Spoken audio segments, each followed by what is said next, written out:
Welcome to Sacred Magic. Violet is on a quest to bring sacredness back into our everyday experiences. Anyone can have an extraordinary life when they are able to tap into their sacred magic within. Violet and her guests will be sharing their divine passions, inspirations, and stories of connecting with their sacred magic. We are so happy you have joined us today. Let's get started with your host, the magical creator of Discover Your Spiritual Gifts, Vialet Rayne.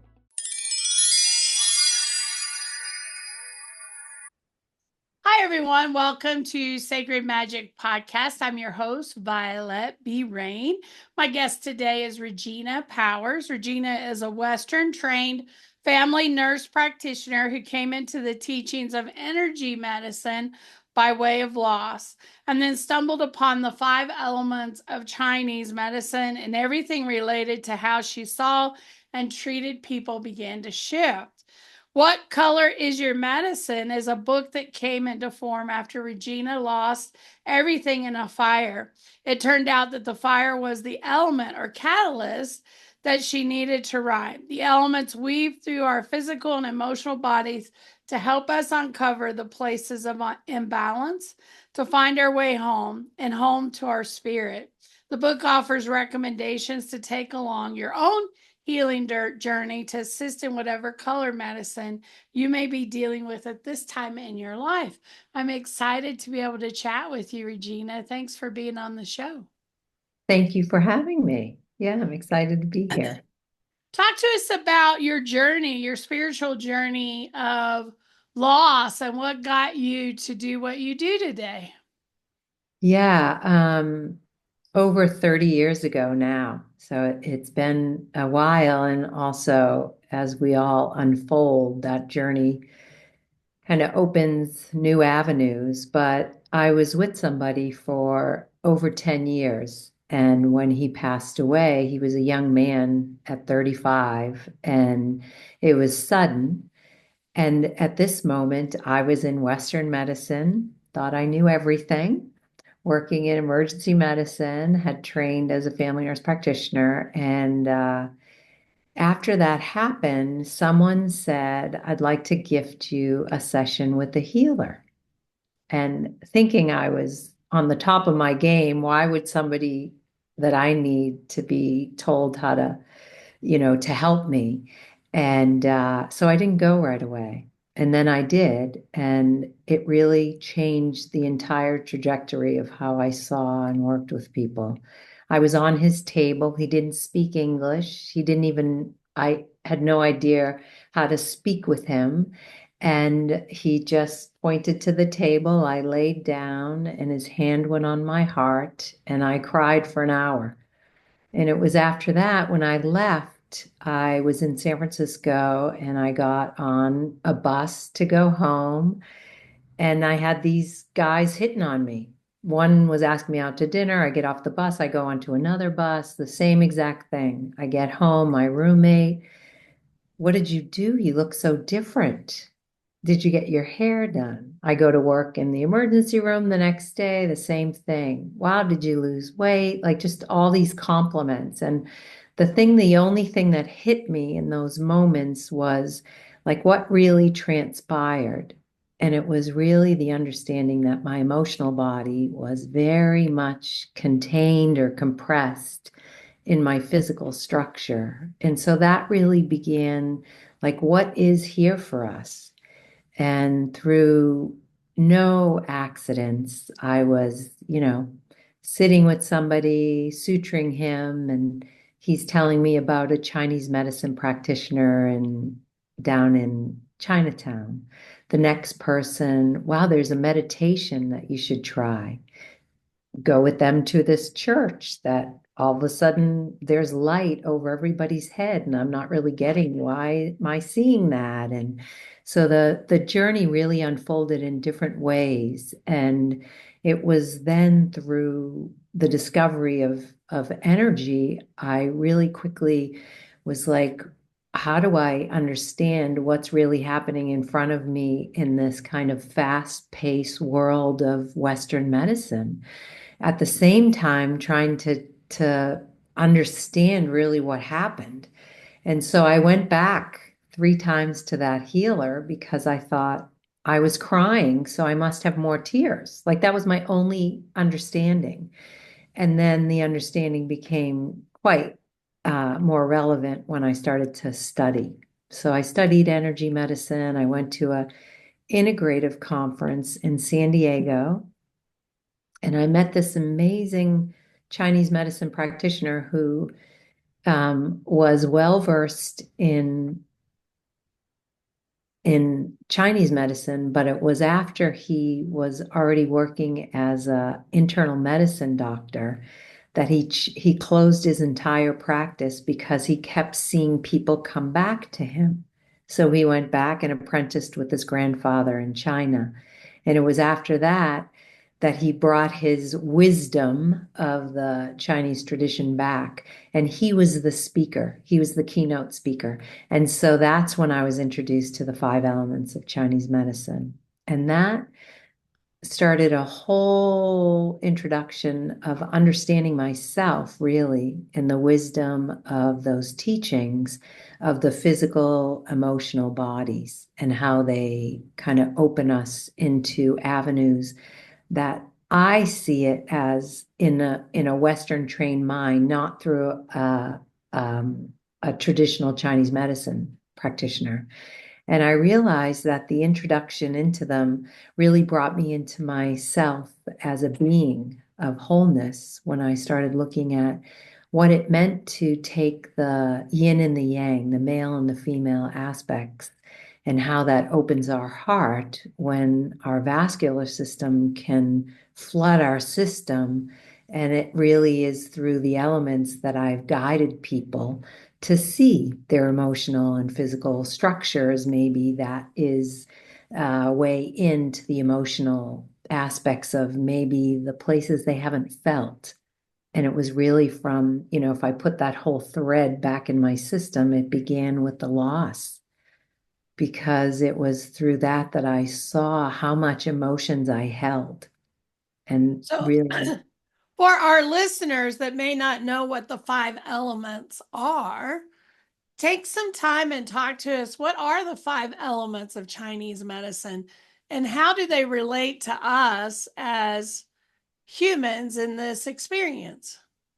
and so I always like to say we begin and end on the earth.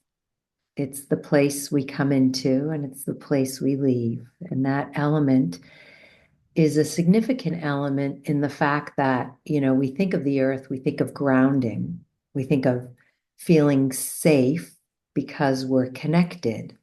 And so when we go deeper into that element, it has a huge component to do with giving and receiving the medicine from her, or our larger mother, if you will. It lets go of how we came into the earth with our biologic of who really gave birth to us, because a lot of those seeds that we come into are not flourished with, say, the pureness or the sacredness of who we really are. And what happens with the earth in that element is that we lose our connection when we become separated. So say, go further into that, the physical structures of the earth in the elements, in the 5 elements, is the soft tissue and the muscles. So the breast tissue. So if we look to how we receive our nurturance right from the start, if we go to the breast of the mother, we learn how to take care of ourselves because we intuitively go to the breast to take the milk. So we learn right away how to be nurturing, how to nurture, how to really take care of ourselves on that deep level. And then if we didn't go to the breast because our mother didn't breastfeed, it doesn't say that you're not going to understand what nurturing is, but this element teaches us that we end up, say, going outside ourselves to nurture. And so the depth of that in just the earth element, in the 5 elements, to me, is one of the most poignant pieces in our development, the psychological development. And so it is the empathy and sympathy, but being able to care for ourselves. Like, what is self-care on the deepest of levels? is the element of the earth. And so we go further, if we just keep going around the structure of how the elements, there's two sides to that. It's also the spleen and the stomach is on the earth. So how we digest our food, the spleen itself is the filtering of the blood. And so on a very deep level, I share in the book too, I had Lyme disease. And that element is very much the earth, that seeds of where that spirochete comes in. And if there's a terrain that wasn't, say, pure in its compassion and its love, the child might not be able to receive that or understand that and start to look outside ourselves for that. And so I could go on and on because the earth has so much medicine. It's also about relationships, the relationship with ourself first and foremost, and the relationship with others. And so if that isn't really knitted from the beginning of where we took in those nutrients, you can start to see where that development might, say, be off in a way that is truly off in the way we nurture ourselves and others. And so if we go around that puzzle, the metal element is the element of our breath. And metal, the way the Chinese look at that is it's the diamond, it's the true source of spirit, and that diamond is us. And so if we are allowed to take in our breath, if we're allowed to take in, say, the pure chi from the heavens, the chi, the prana, however you want to describe it, is the breath. And that brings that breath all the way through our body. But it also, when you think about where our breath comes in, it's really that taking in pure source from light, or the spirit element, if you will, is how we look to say, are we fed in the divine aspects of our life? And so the metal element is on the lung in the large intestine. So as I shared about grieving on that table, crying, that's how the metal element opens, is with tears. And so it's a gift when our lungs are allowed to be fully expressed. We can take in more of our breath and allow the pure chi to come through the body, allow our spirit to come more fully into form. Because if the earth element is considered the physical aspect of the body, the temple, if you will, then our spirit is allowed to fully embody and awaken that in its purest of form. Go further into the elements, we go into the water.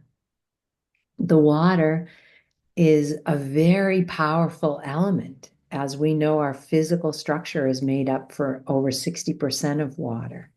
And so the water is on our kidney and on our bladder as far as the physical structure. And so the way they look to that is, if we're not at peace in our system, our fight or flight is running through us, there'll be anxiety or fear that might keep us from allowing our water to really fully flow through us, like an ebb and flow. It might be frozen, and that frozen could be something from our ancestral place. It can be the unconscious of our emotions that we don't see. We can't really see when we look in the water. Can we see our full reflection? Do we know the truth of us? It also can be in the bones and the teeth. So people that have issues with certain areas of the body, as I mentioned in each of the elements, can lead us into traverse maybe the emotional issues that are holding us back. And so the water, when it floods the earth, we create wood, we grow trees. So the wood element, each of these have different colors, each of these open in different ways. So there's so much information in each one of them. But the wood, I like to think of it as when we are allowed to, say, grow fully. right? We express all those places within us. Our vision is clear. Our detoxification pathways are open. The liver and the gallbladder is on the element of wood. The color is green, so we think of that green shoots coming up from the earth, and it's allowed to grow wild and free, just like us, if we are not impinged. And it could be that there may be some frustrations or anger that we weren't allowed to fully express ourselves. And so that in the wood element can be compressed if it's not allowed to grow. And then when we allow that, say, shoots or the sprouts off the branches of our tree, it's ignited by the sun, the fire element. And so you can see as I just kind of graciously went through them, but the fire, right, that sacred, poignant place within the heart, I consider that the transmitter. Because when we look to the energetics in that fire element in the heart has so many intricate ways that it weaves through our system, the vascular system, so you can see if there's any physical ailments in the heart. And it can be from heartache to high blood pressure to fibrillating when it's not resting, it's not quiet. And when we realize that sacredness of where I began with the male and female aspects in each one of the elements, the yin and the yang, this one to me is where we allow the divine feminine and the divine masculine to meet.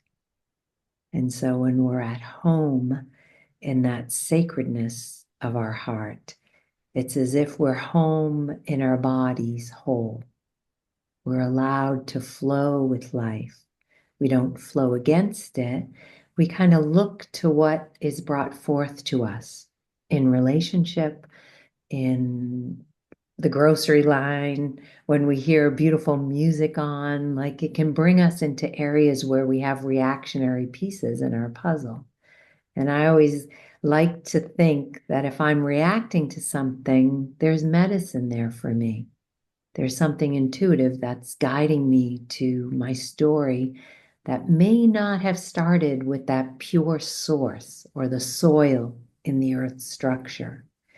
Because when we know that what is above and what is below, it's all one and the same, right? The earth, that element that we walk upon, if we feel safe in our bodies, we'll feel safe in the home, wherever that is, at our Well, I want job. you to be able to also share a little bit, we're running out of time, a little Ooh. bit about your book, because I want to give you an opportunity to talk about what color is your medicine before we wrap up today. So I love the explanation of the elements, but I want you to be able to share with us a little bit about what your book is about. So it's the journey through my puzzle of how I was guided into really my ancestry. Because the earth, as I shared so much about, is really, I utilize the earth's energy to facilitate transformation for people. And it's through her that I am guided into people's puzzles. And I bring that through the book using the elements. And so I've seen many cases of people and how I've treated them and cared for them. And the book brings you through each of the elements with cases of people that I've seen, as well as my own journey of healing. I love that. I love that. The color wheel. Because I love color as medicine because color energy is really powerful for healing. You know, we have color therapy.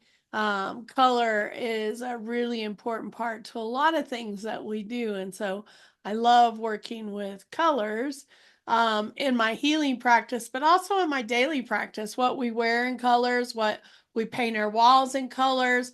Our favorite colors say a lot about us. Exactly. So colors are really, really important, and we just kind of take them for granted.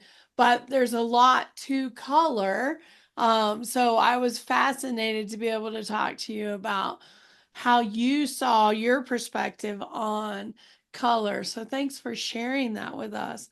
So In the back of the book too, just to keep going with the color thread, I bring in recommendations for each of the elements based on color, based on the emotion, based on the physical aspects, and how each person can see what their color is in this moment. Since we're a rainbow of color all through our whole system, all of the elements, right?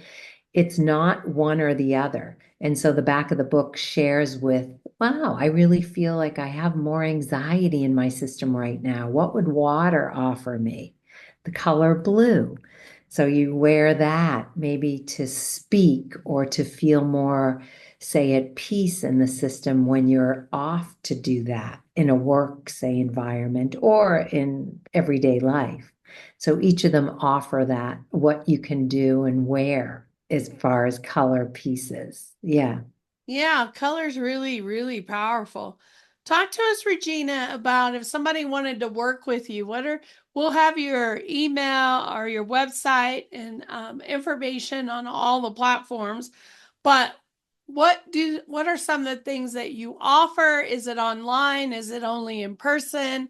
Where can people reach out to you? Yeah, so I do both in person and online. And I always say that energy reaches far beyond the four rooms of an exam. So it reaches you wherever you are. So I have clients all over the world. And my in person, I travel to Northern California and I travel to Southern California and I live in Santa Barbara to do in person. But I also travel when people want me to work with them on their land, individually and in groups. And I have been working on the land for the last 15 years, doing journeys with people. And it really brings them back into connection with themselves and the earth, in nature, working with the elements in the outside. I love that. I love that. I so loved our conversation today. Thank you for taking the time to chat with me today. I really appreciate that. Yeah, I'm so glad you had me, and it was a pleasure. It was a great pleasure. Such I talk about elements, but I talk about four elements within the esoteric teachings, which is very different than the five elements of Chinese medicine. So I love the different perspectives of the elements. So I wanted to make sure we shared with the audience what the five elements of Chinese, and you did such a great job in sharing that. So thank you so much for giving us your time today. You are so welcome. It was a pleasure. Those watching or listening, I hope you like, comment, follow us on your favorite channels. The more that you do that, the more we gain more audience. And so I love that when you're able to do that. Thank you so much for taking the time today. I hope you have a sacred and magical week. And I hope to see you soon on our next episode. Thank you for joining us. To find out more about Vialet, head over to discoveryourspiritualgifts.com. You can also send a personal message to Vialet through email, violet@discoveryourspiritualgifts.com. If you love the show, subscribe to our podcast on Apple Podcasts, Google Podcasts, or Spotify. Until next time, remember, we are meant to have abundant and joyful lives. We hope to see you soon at Discover Your Spiritual Gifts.